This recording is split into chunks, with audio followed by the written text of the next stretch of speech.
जोहार स्टूडेंट। इस वीडियो में हम लोग कक्षा 12 का जो रिटेल सब्जेक्ट है उसमें क्या क्या ऑब्जेक्टिव क्वेश्चन आपके एग्जाम में आएगा इस वर्ष उस पर हम लोग डिस्कस करेंगे। तो इस सेट में टोटल 40 क्वेश्चन है, तो आपके एग्जाम में सिर्फ 15 क्वेश्चन आएगा। तो सारे क्वेश्चन काफी इंपॉर्टेंट है। अगर इस सेट में आप लोग तैयारी कर लेते तो 15 का 15 क्वेश्चन आपका एग्जाम में मिल सकता है। तो पहला इसमें क्वेश्चन है, संचार का मुख्य उद्देश्य क्या है। तो संचार का मुख्य उद्देश्य ए में इसमें दिया है मनोरंजन करना, बी में जानकारी का आदान प्रदान करना, सी में भ्रमित करना और डी में अनदेखा करना। तो इसका उत्तर होगा ए, जानकारी का आदान प्रदान करना। अगला जो प्रश्न है, सक्रिय सुनना किसे शामिल करता है। वक्ता को अनदेखा करना, बार बार बाधित करना, वक्ता पर पूरी तरह से ध्यान केंद्रित करना, चारों तरफ देखना। इसका उत्तर सी होगा, वक्ता पर पूरी तरह से ध्यान केंद्रित करना। अगला प्रश्न है तीसरा, निम्नलिखित में से क्या संचार कौशल में सुधार कर सकता है। इसका ऑप्शन है लगातार बात करना, आंख से संपर्क से बचना, सक्रिय सुनने का अभ्यास करना, प्रतिपुष्टि को अनदेखा करना। तो इसमें सी इसका उत्तर होगा, सक्रिय सुनने का अभ्यास करना। अगला प्रश्न है, प्रभावी लिखित संचार के लिए क्या आवश्यक है। अस्पष्टता, शोर, गति और शारीरिक भाषा। इसका उत्तर होगा अस्पष्टता। रिटेलिंग के मुख्य उद्देश्य क्या है। माल का निर्माण करना, उपभोक्ताओं को माल प्रदान करना, माल परिवहन करना, माल का भंडारण करना। तो इसका उत्तर होगा बी, उपभोक्ताओं को माल प्रदान करना। अगला क्वेश्चन है, सेल्स एसोसिएट कौन होता है। इसका ऑप्शन दिया हुआ, एक व्यक्ति जो स्टोर का प्रबंधन करता है, एक व्यक्ति जो ग्राहकों को खरीदारी करने में सहायता करता है, एक व्यक्ति जो माल का परिवहन करता है, एक व्यक्ति जो माल का निर्माण करता है। इसका उत्तर होगा बी, एक व्यक्ति जो ग्राहक को खरीदारी करने में सहायता करता है। अगला प्रश्न है, अगर सेल्स एसोसिएट को ग्राहक के प्रश्न का उत्तर नहीं पता तो क्या करना चाहिए।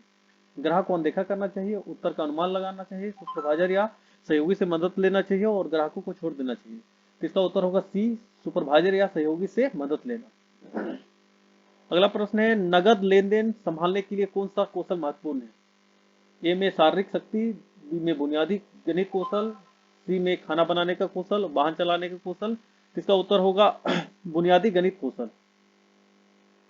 अगला प्रश्न है, अब आपके ग्राहक को समस्या दोहराने की आवश्यकता नहीं होगी। इसका ऑप्शन है, ग्राहक की समस्या का समाधान हो जाए, आपके विभाग में कर्मचारियों समस्या सुलझाने में सक्षम हो, आप समस्या सुलझाने में सक्षम हो, और इनमें सभी। तो इसका उत्तर होगा इनमें से सभी। फीडबैक का मतलब क्या है। ए में समझना, बी में भेजना, सी में पुष्टि देना, इनमें से कोई नहीं। तो इसका उत्तर होगा पुष्टि देना। प्रश्न 11, स्टोर वातावरण निम्न में से किससे बना है। ए में संगीत, प्रकाश की व्यवस्था, लेआउट और स्टोर का रंग, और डी में इनमें से सभी। तो इसका उत्तर होगा इनमें से सभी। क्वेश्चन नंबर 12, ग्राहक की शिकायतें आपको ने खाली स्थान के लिए विचार दे सकती है। सेवाओं, वस्तुओं, उत्पादों, इनमें से सभी। तो इसका उत्तर होगा इनमें से सभी। रिटेल शब्द की उत्पत्ति किस शब्द से हुई है। तो इसका उत्तर होगा फ्रेंच। रिटेल शब्द की उत्पत्ति फ्रेंच शब्द से हुई है। खुदरा बिक्री में खाली स्थान के साथ सीधा संपर्क होता है। ए में निर्माता, बी में ग्राहक, सी में थोक विक्रेता, और इनमें से कोई नहीं। तो इसका उत्तर होगा ग्राहक, बी। खुदरा बिक्री एक विपणन कार्य है जो अन्य व्यवसाय को उत्पाद बेचता है, दूसरी कंपनी को उत्पाद बेचता है, तीसरा अंतिम उपभोक्ता को उत्पाद बेचता है, और बी स्वयं के लिए उपयोग के लिए उत्पाद बेचता है। तो इसका उत्तर होगा सी, अंतिम उपभोक्ता को उत्पाद बेचता है।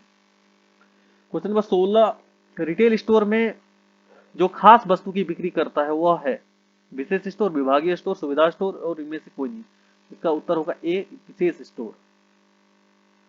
क्वेश्चन नंबर 17, रिटेल में हमारे जीवन को बदला है हमारे खाली स्थान के तरीके को। तो ए में बोलने के तरीके को, बी में खाने के तरीकों को, सी में जीने के तरीकों को, और इनमें से कोई नहीं। तो इसका उत्तर होगा सी, जीने के तरीकों को। रिटेलर ग्राहक के साथ बेहतर संबंध कैसे बना सकता है। ग्राहक की सुने, ग्राहक की शिकायतें पर ध्यान दे, ग्राहक के साथ उचित रूप से संवाद करें, और डी, इनमें से सभी। तो इसका उत्तर होगा डी, इनमें से सभी।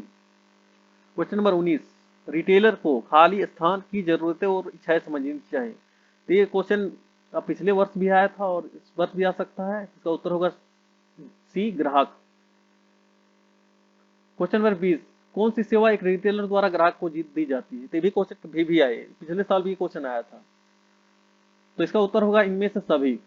ये एक जो रिटेलर होता है ग्राहक को विभिन्न सुविधाएं प्रदान करता है, विभिन्न सेवाएं प्रदान करता है, जैसे फ्री होम डिलीवरी, ग्राहकों के लिए अच्छी सामग्री और उधार की सुविधा। क्वेश्चन नंबर 21, स्वतंत्र रिटेलर रिटेलिंग के कौन से लाभ हैं? ये भी क्वेश्चन इंपॉर्टेंट है, ये भी क्वेश्चन पिछले साल आया।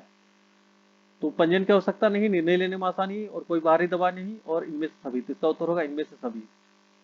रिटेल में प्रबंधन का उद्देश्य है लाभ कमाना, बिक्री में वृद्धि करना, निवेश में वापसी करना, और डी में इनमें से सभी। तो इसका उत्तर होगा इनमें से सभी। संचार, रिटेल में संचार कौशल है ग्राहकों के साथ प्रभावी आमने सामने की बातचीत, ग्राहकों की बातों को सुनने की कला, ग्राहकों की शिकायतों को सहजता से सुनना, और डी में इनमें से सभी। तो इसका उत्तर होगा डी, इनमें से सभी। ईडीआई क्या होता है? ऑप्शन ए में है इलेक्ट्रॉनिक डाटा एक्सचेंज, बी में इलेक्ट्रॉनिक्स डाटा इंस्टीट्यूट, और सी में इलेक्ट्रॉनिक्स डाटा इंश्योरेंस, और डी में इलेक्ट्रॉनिक्स डाटा इंडस्ट्री। इसका उत्तर होगा इलेक्ट्रॉनिक्स डाटा इंश्योरेंस।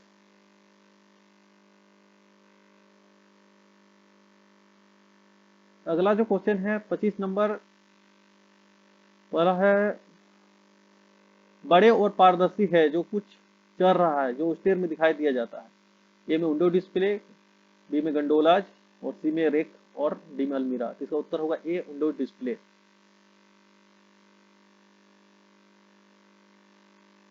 अगला जो प्रश्न है,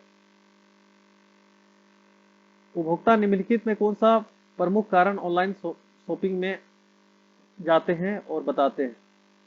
उत्पाद वितरित चाहते हैं, अनोखा माल, सी में कीमत, और डी में सुविधा। तो इसका उत्तर होगा सुविधा। अगला प्रश्न है भेंट का फुल फॉर्म क्या है? तो इसका उत्तर होगा वैल्यू एडेड टैक्सेस।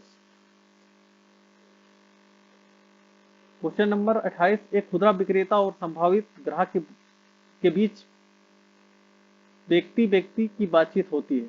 सीधा विपणन, स्वचालित बिक्री, और सी में प्रत्यक्ष विक्रय, और डी में क्रय सेवा। इसका उत्तर होगा सीधा विपणन।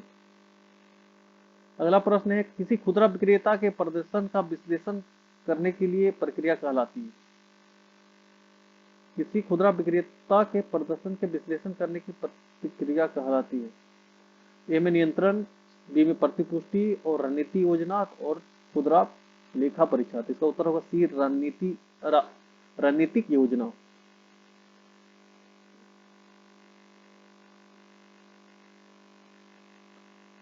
क्वेश्चन नंबर 30, स्टोर रिटेलिंग का मुख्य लाभ क्या है? ये भी क्वेश्चन बहुत ही इंपॉर्टेंट है। तो भौतिक स्थान की आवश्यकता नहीं होती है, और ग्राहकों के साथ प्रत्येक बातचीत, कम ओवरलोड की लागत, और इनमें से कोई नहीं।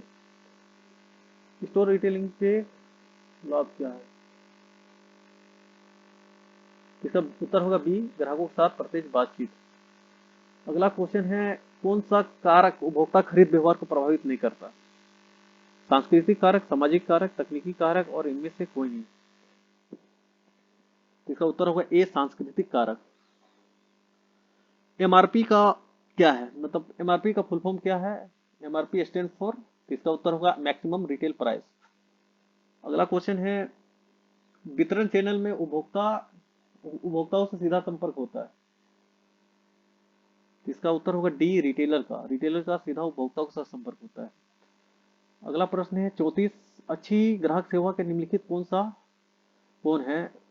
अच्छी ग्राहक सेवा निम्न में से कौन है? विनम्रता, बी में दोस्ताना, अच्छा व्यवहार, और इनमें से सभी। तो इसका उत्तर होगा इनमें से सभी। अगला क्वेश्चन है, एक बड़ा रिटेल स्टोर जहां उपभोक्ता उत्पादों को विभिन्न किस्मों की बिक्री की जाती है। इसका ऑप्शन दिया हुआ विशेष स्टोर, सुविधा स्टोर, विभागीय स्टोर, इनमें से कोई नहीं। तो इसका उत्तर होगा विभागीय स्टोर। अगला प्रश्न है, objective of goods store layout, प्रभावशाली स्टोर लेआउट का उद्देश्य है ग्राहकों के साथ बेहतर शॉपिंग का अनुभव देना, बी में ग्राहकों को आकर्षित करना, और सी में ए बी दोनों। इसका उत्तर होगा ए बी दोनों। मेल, टेलीफोन या कंप्यूटर ऑर्डर के माध्यम से उत्पाद प्राप्त करने वाले उपभोक्ता को क्या कहा जाता है? तो ए में है आउटसोर्सिंग, आउटलेट शॉपिंग, गैर पारंपरिक खरीदारी और घर में खरीदारी। घर में खरीदारी, तो इसका उत्तर है घर में खरीदारी। इसको ऑनलाइन रिटेलिंग बोला जाता है। अगला प्रश्न है खुदरा बिक्री में सबसे तेजी से बढ़ने वाला क्षेत्र क्या है? पहला ए में दिया है गैर स्टोर खुदरा बिक्री, बी में गोदाम भंडार, सी में हाइपर मार्केट और डी में इनमें से कोई नहीं। तो इसका उत्तर होगा हाइपर मार्केट। अगला प्रश्न है खुदरा विपणन के बारे में निम्नलिखित में से कौन सा कथन सही है? ए में दिया है अन्य व्यवसाय को उत्पाद बेचती है, ऐसी कंपनी को उत्पाद बेचता है जो दोबारा नहीं बेचती है, अंतिम उपभोक्ता को उत्पाद बेचती है, और खुदरा स्वयं के लिए उपयोग के लिए उत्पाद बेचती है। इसका सी होगा उत्तर, अंतिम उपभोक्ता को उत्पाद बेचती है। और लास्ट क्वेश्चन है निम्नलिखित में से कौन सा रिटेलर का कार्य नहीं है? थोक विक्रेताओं को ग्राहक से प्रतिपुष्टि प्रदान करना, कच्चे माल की आपूर्ति करना, बिक्री के बाद सेवा प्रदान करना, इनमें से कोई नहीं। इसका उत्तर होगा बी, कच्चे माल की आपूर्ति प्रदान करना। तो उम्मीद करता हूँ कि वीडियो बहुत अच्छा लगा होगा। सारा क्वेश्चन का अगर आप लोग इस वीडियो के माध्यम से तैयारी कर लेते हैं तो आपका एग्जाम में हम 50% क्वेश्चन से ज़्यादा मैच कर जाएगा। Thank you.